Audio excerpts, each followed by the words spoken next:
The prairie wind, hot and relentless, whipped Clara Mae Jenkins' skirt around her ankles, stinging her eyes with dust. At 19, she stood framed against the vast and forgiving Oklahoma sky, a testament to frontier grit. Not that James saw it that way. His words, sharp and final, still echoed in her ears. Too small for this dirt, Clara.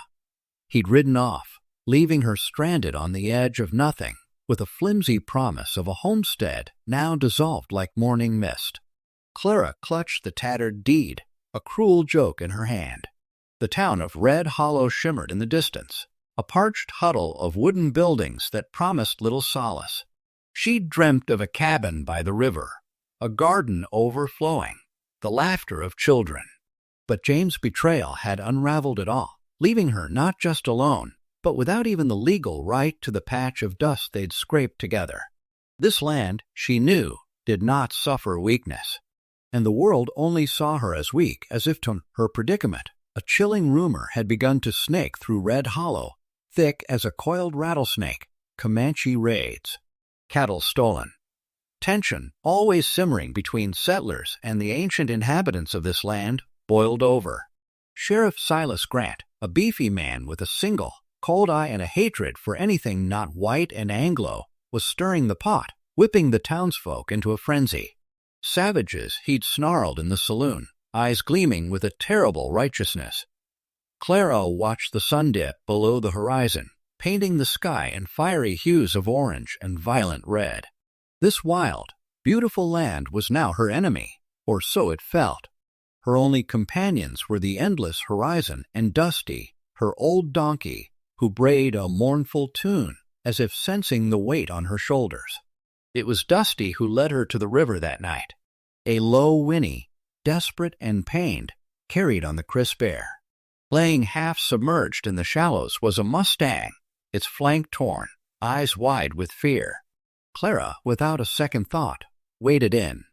Her hands, small but capable, moved with practiced care, soothing the animal, examining the wound. It was then, as she worked, that an impossibly massive shadow fell over her. She looked up, freezing. Standing on the opposite bank, silhouetted against the moon-washed sky, was a figure of myth. Stories of him were always whispered, never spoken aloud, a survivor of a sacred line, half legend, half threat, haunting the riverbanks. Clara's breath hitched. Time seemed to stop. She was too small for this land, perhaps, but at that moment, facing the embodiment of its wild, untamed spirit, she felt a surge not of fear, but of something else, a strange, defiant calm. His eyes, dark and fathomless, met hers across the shimmering water. This was Nakoa. The Comanche, Nakoa, did not speak. His vast frame was a silhouette against the rising moon, his silence more profound than any shout. Clara, still cradling the injured mustang's head, felt a primal instinct to flee, but something held her rooted. Perhaps it was his stillness, or the flicker of understanding in his dark eyes as he looked from her to the struggling horse.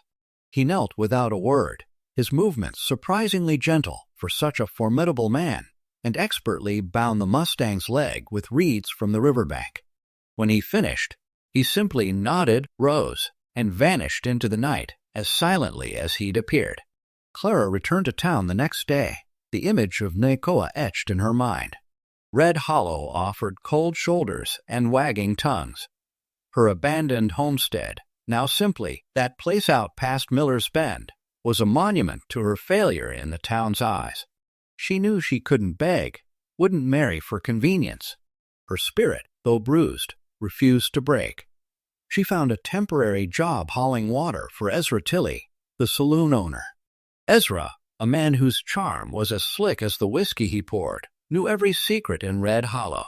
He saw more than just a water girl in Clara. Folks talk, Clara Mae, he'd said one sweltering afternoon, leaning against the bar. Say you're too small to make it alone. Say you got a wild streak. He winked, but his gaze was surprisingly steady, respectful. Ezra offered solace in a town full of condemnation, and a subtle warning about Sheriff Grant, whose hatred for native people was escalating with every whisper of stolen cattle. Clara spent her free moments by the river, a magnet drawing her back to that sacred space.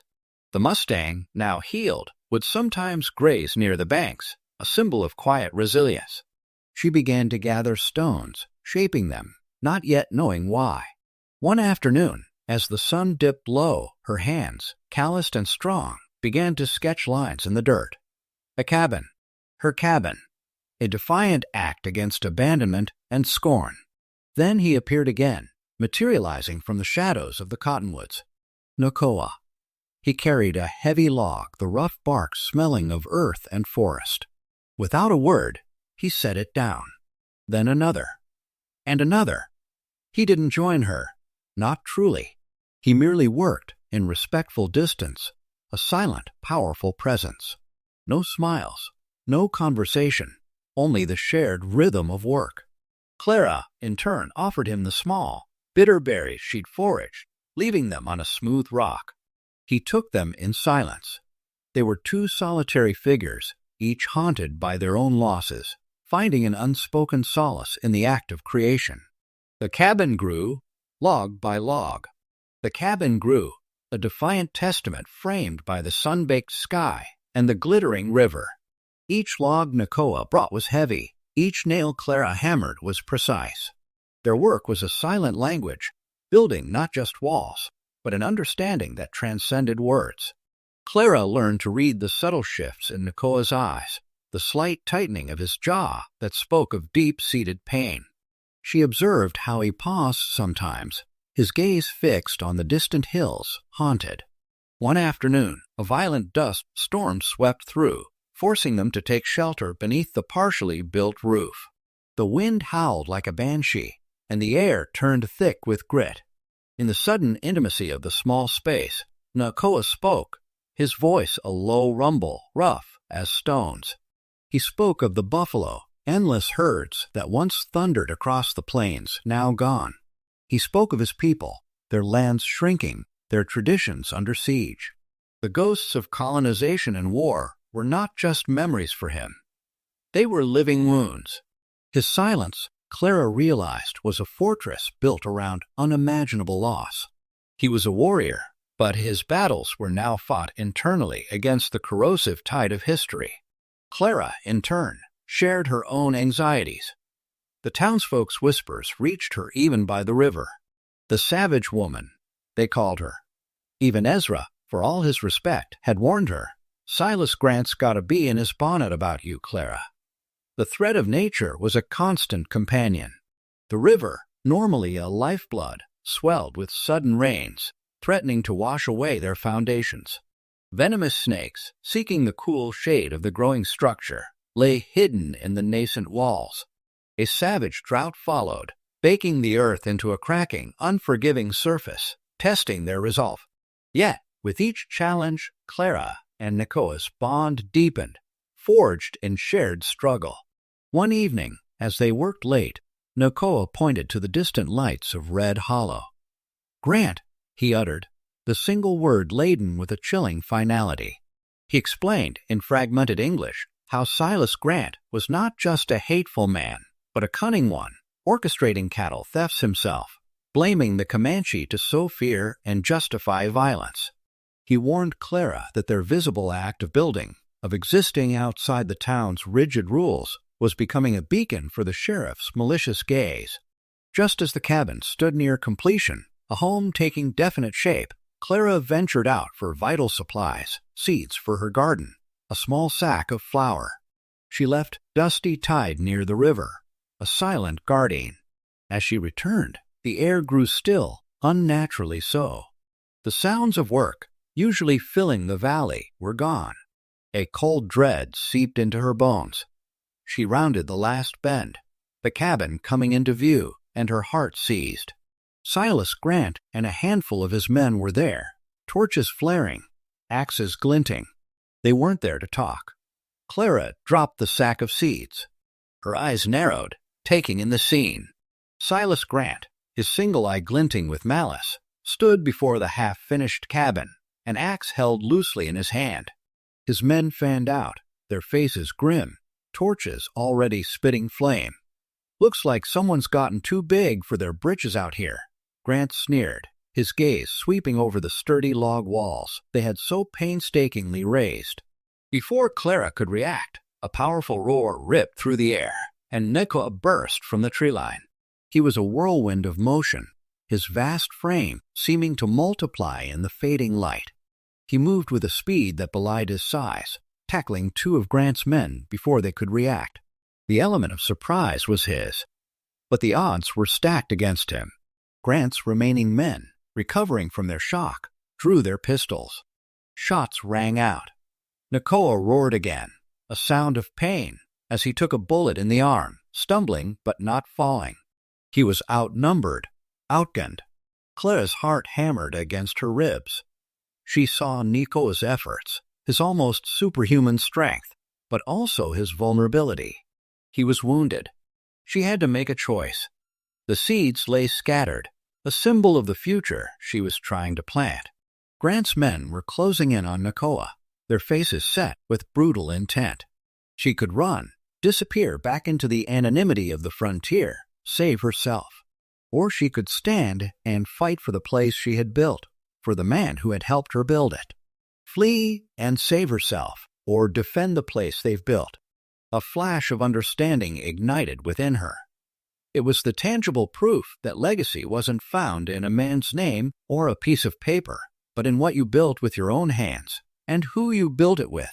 She saw Nakoa, grappling with the men, his face contorted in pain, but his will unbroken.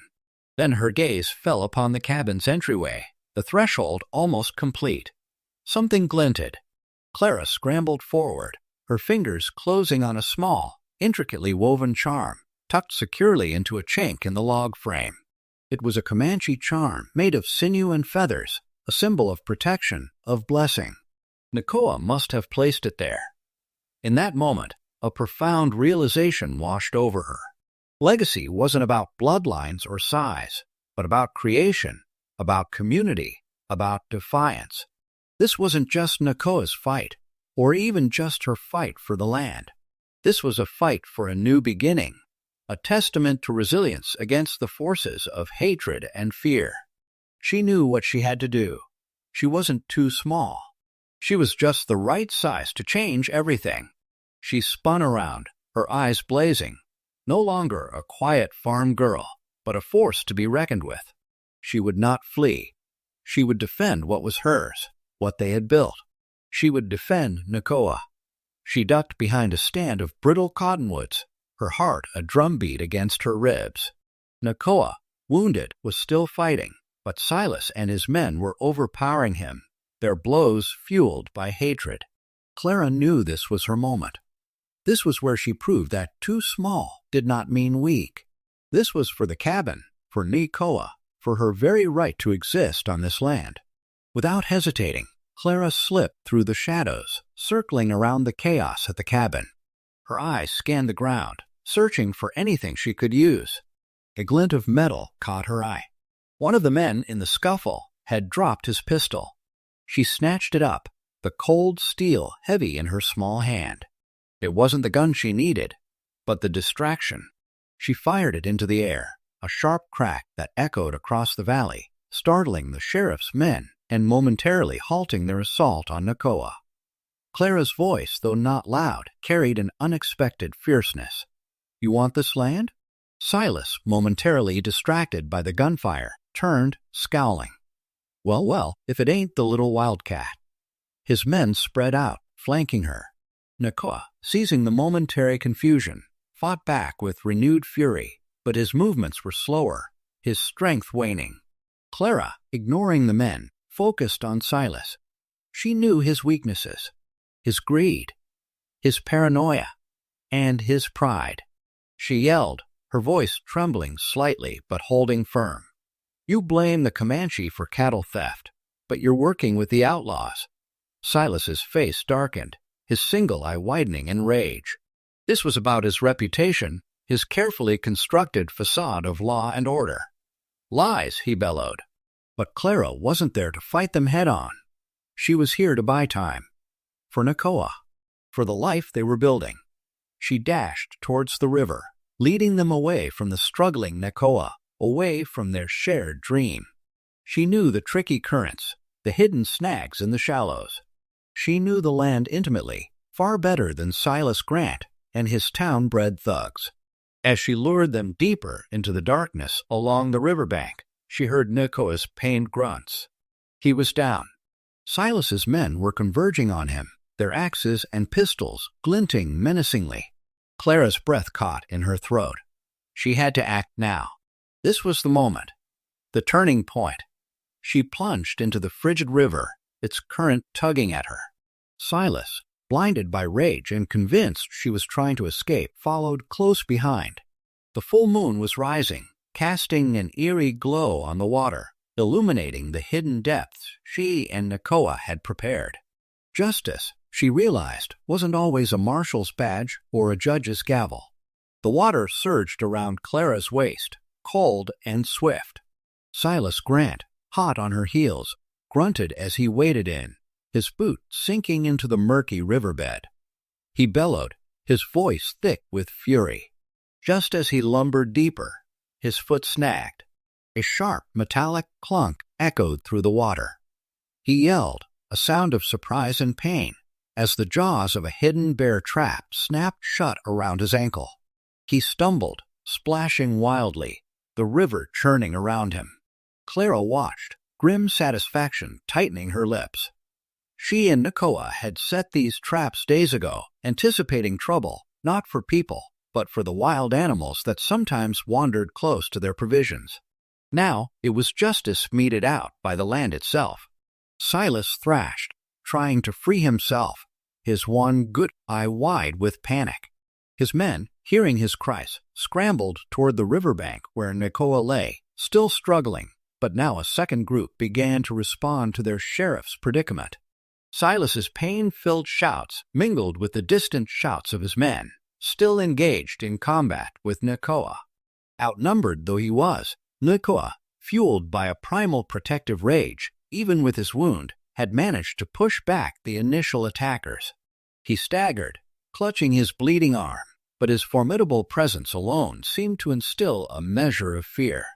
Yet, more men were coming, drawn by the commotion. Clara moved with the current, intentionally drawing Silas further into the treacherous shallows. He roared, cursing her, but he was trapped, vulnerable. Clara's voice cut through the clamor. She kicked a submerged rock, sending a ripple of mud and debris across his face. "You don't know law." Silas spit, wiping mud from his eye. Clara ignored his threats, her eyes scanning the opposite bank. She saw Nakoa rise, a dark, imposing figure, his movements slow but deliberate as he waded into the river, drawing closer. His gaze was fixed on Silas, unblinking. The rest of Silas's men, seeing their sheriff caught and Nakoa approaching, hesitated, their bravado faltering. The moon, now high above, illuminated the dramatic scene, turning the river into a silver stage for their showdown. In the ensuing standoff, Nakoa, bleeding but unbowed, reached the struggling sheriff. The moment hung tantalizingly. This was the vengeance the world expected, the ancient cry for blood. Yet, Nakoa merely looked at Silas, then turned to Clara. He was offering her the choice. It was her fight, her justice. Clara took a deep breath. She reached down, and from the muck near Silas's struggling hand, she retrieved something. His badge. It must have fallen from his coat when he plunged into the water. It gleamed, a tarnished symbol of the authority he had abused. Taking careful aim, she flung it, sending it spinning into the center of the dark, swift river. It vanished without a trace, swallowed by the depths. With the sheriff's badge swallowed by the river, Clara turned her gaze to Nakoa. She saw the pain etched on his face from the gunshot wound, but beneath it, a quiet strength. Nakoa, in turn, looked from the disgraced Silas, trapped and sputtering, to Clara, a silent question in his eyes. He let her decide. He would not take a life if she chose not to. Clara considered it. The easy path, the expected path, would be to let Nakoa finish him, to exact vengeance for all the pain Silas represented. But that wasn't her way. She wasn't about destruction. She was about building. She had seen enough of senseless violence. Her fight wasn't to extinguish, but to expose, and, in doing so, to make space for something new. "He's not worth it," Clara said, her voice steady. She looked at Silas, still caught in the trap, his face a mask of fear and humiliation. Nakoa nodded, understanding her decision. He made a swift, powerful movement, and the bear trap sprang open, releasing Silas. The sheriff scrambled out of the river, soaked and shivering, his dignity in tatters. His men, witnessing this raw display of power and mercy, stood frozen on the bank, a mix of awe and fear in their eyes. Silas, limping toward his horse, still tied a short distance away, risked one last hateful glare at Clara. He thought he saw triumph. He thought he saw a threat. He was wrong. Clara wasn't celebrating. She was simply asserting her truth. She picked up a branding iron from the remnants of their campfire, still smoldering from the sheriff's men's attempt to set the cabin ablaze earlier. Its tip glowed a dull orange. Silas watched, horrified, as Clara approached his horse. He knew what she was doing. With deliberate, unwavering motion, Clara pressed the hot iron against the horse's flank. The smell of singed hair filled the air. Silas didn't protest. He simply clambered onto the marked beast, his face contorted in defeat, and rode off into the night without a backward glance, disappearing silently into the vast, unforgiving plains. His men, without their leader, began to disperse, some riding after him, others melting into the darkness, the fight drained from them. With the immediate danger gone, Clara turned her attention back to Nakoa. His wound needed tending. She knelt beside him, her hands gentle as she examined his arm. The powerful Nakoa, moments ago a formidable warrior, now leaned on her, accepting her quiet ministrations. The river, once loud with shouts and struggle, now flowed softly, serenely, as if sighing in relief. The full moon cast long shadows, but Clara's spirit felt brighter than ever. With Silas Grant's ignominious defeat, the river valley returned to a tense quiet. Nakoa, his arm bandaged with strips of Clara's apron, rested in the partially finished cabin. The cabin itself, though scarred by the sheriff's attempt to burn it, stood strong, a testament to their combined efforts and the resilience of the land. Clara knew this wasn't the end of it. Silas might be gone, but the rot of his corruption ran deep within Red Hollow. His cattle thieving scheme, blaming the Comanche, had infected the town with fear and prejudice. It was like a festering wound that needed to be cleaned. She needed more than just a public shaming. She needed definitive proof. The next morning, after making sure Nakoa was stable, Clara saddled Dusty and rode into Red Hollow. The town felt different.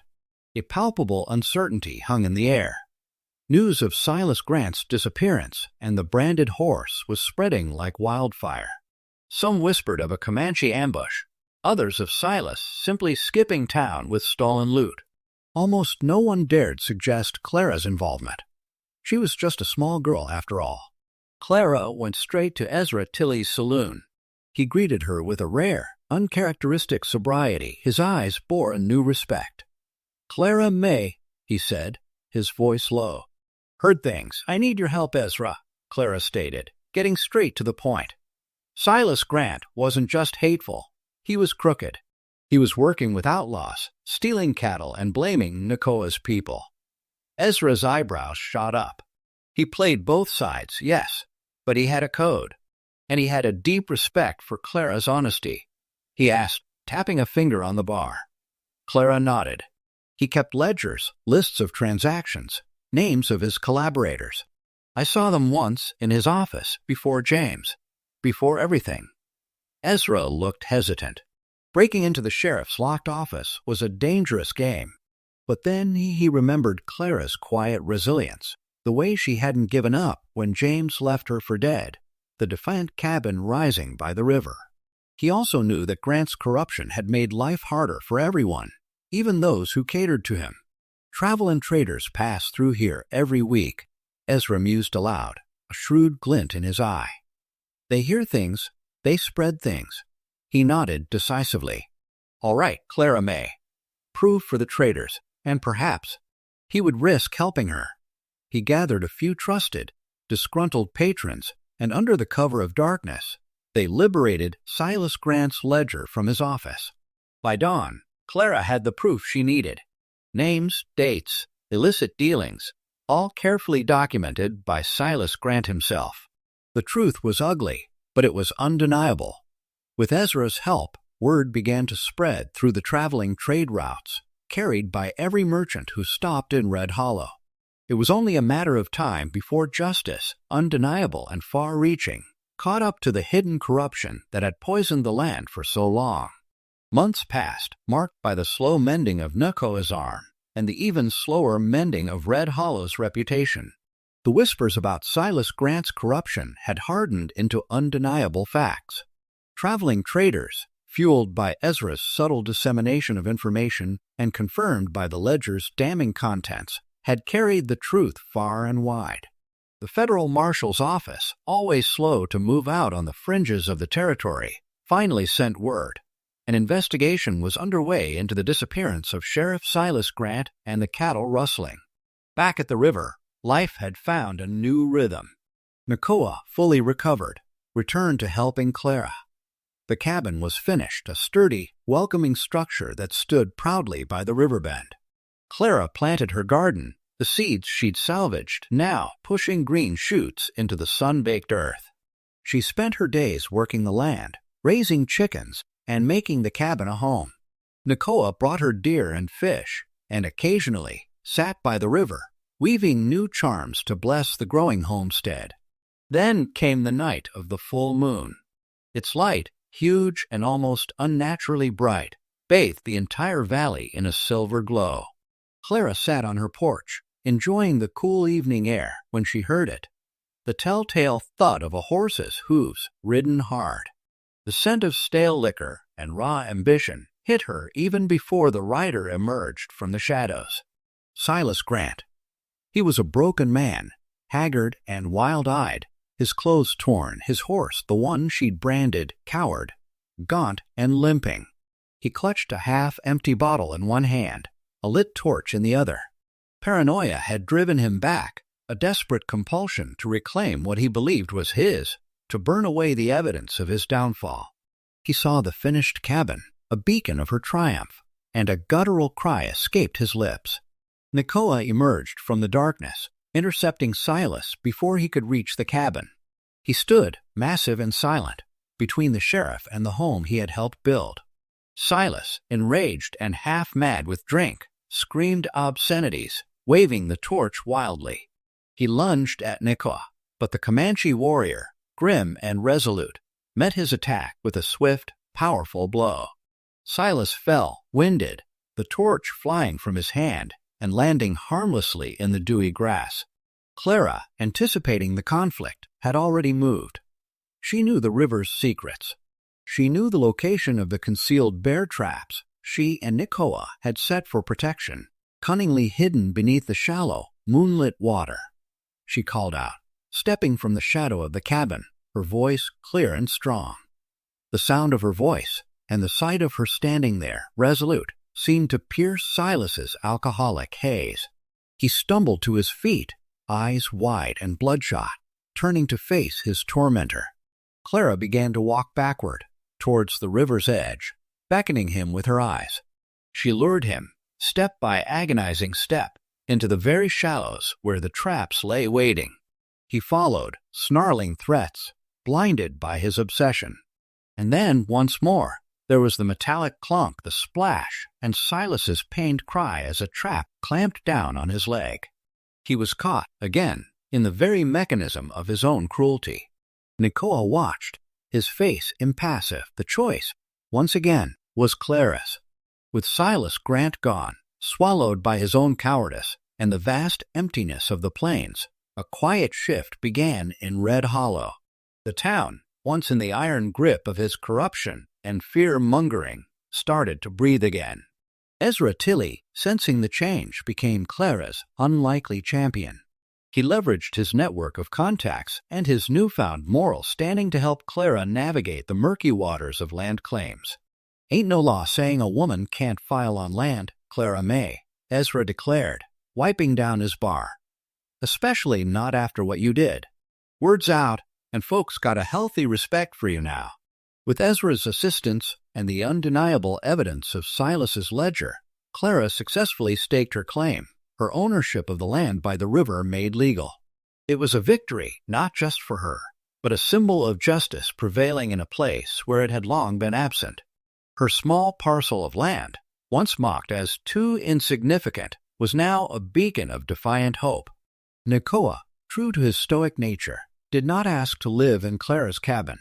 His respect for her independence was as vast as the sky. Instead, he began to build his own home, a smaller but equally sturdy structure at a respectful distance from hers. It was a silent acknowledgement of their parallel paths, a partnership built on mutual respect rather than dependence. His home was steeped in the ancient ways of his people, hers a blend of frontier, ingenuity, and enduring spirit. Two cabins standing side by side, yet separate, forming the genesis of something entirely new. The final scene, bathed in the golden light of a prairie sunset, showed children playing between the two houses. They were of various complexions, some with fair hair, some with dark. They chased each other through the tall grass, their laughter echoing across the river. They darted between Clara's bustling garden and Nakoa's quiet dwelling, a seamless, joyful blur. It was a new community forming, not defined by bloodlines or land deeds, but by shared spirit and a future built on understanding. Clara, now a young woman forged stronger by every hardship, watched them, a soft smile gracing her lips. Nakoa stood by his own cabin, his gaze distant, yet content. The ghosts he carried still haunted him, but they were now accompanied by the vibrant presence of new life, blossoming from the scarred earth. Voiceover as camera pans over the finished cabin at sunset. "Out here on the edge of nowhere, they said she was too small to survive. They said a woman alone couldn't tame this wild land.